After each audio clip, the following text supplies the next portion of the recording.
felt looking back, you thought some parts of your life were detours. What would you say you thought was a detour? Is it touring with Katy Perry? Is it American Idol? What did you think were detours? Yeah, most definitely American Idol. I wasn't sure why I was doing that show, but I think looking back, I can see how God used that show to sort of give me an idea of how I could be ministering outside of the church. And so when I left the show, I thought, you know, I think I'm supposed to be doing music outside of the church. And I told my pastor, and he said, you know, we've known that for years, Tasha. We've just been trying to, you know, waiting for you to figure it out.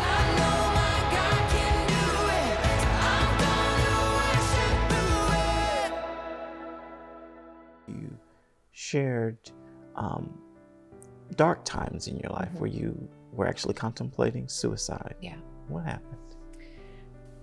I had been really wounded in the church, and so I went searching.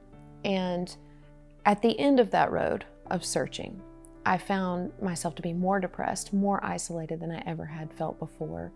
And I tried to take my life. And it was at that lowest of low, though, that I realized Jesus was the only one out of all those things I searched out that had any power to transform or any power to give me true peace.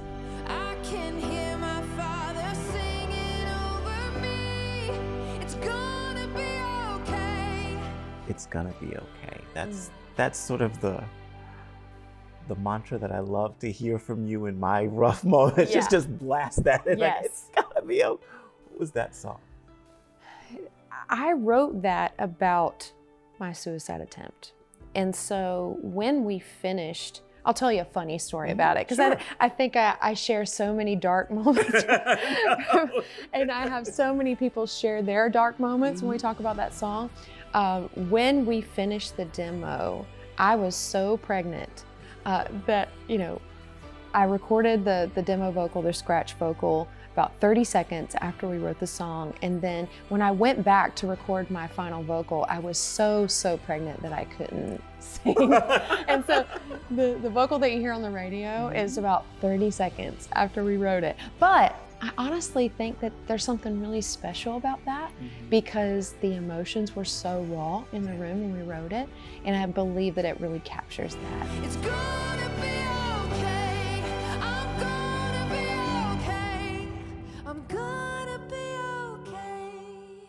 You know, I'm a late bloomer, if you will. I didn't even start music until I was in my 30s, and you know, didn't start having kids till I was 35. Lord, I'm so tired.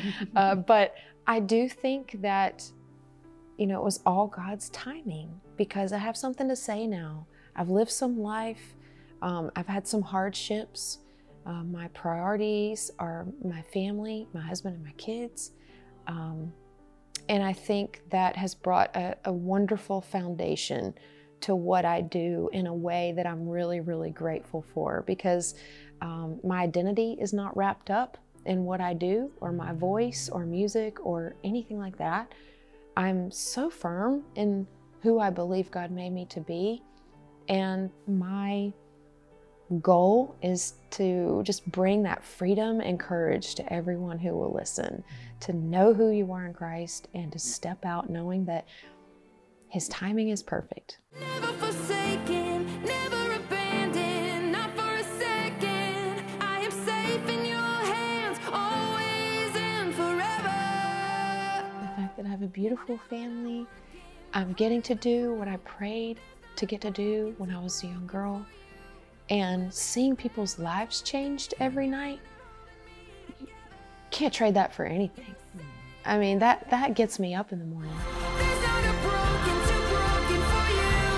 Will there ever come a day when you're not holding me together? Well, what's next?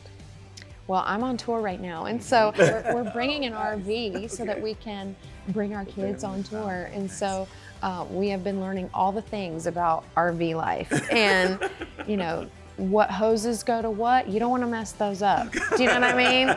We're figuring it out, but it's fun, and we've had memories, and there's no greater, you know, privilege to be able to do it with your family together. And I don't have any mom guilt because I don't leave them at home, you know, so that's awesome. That's how far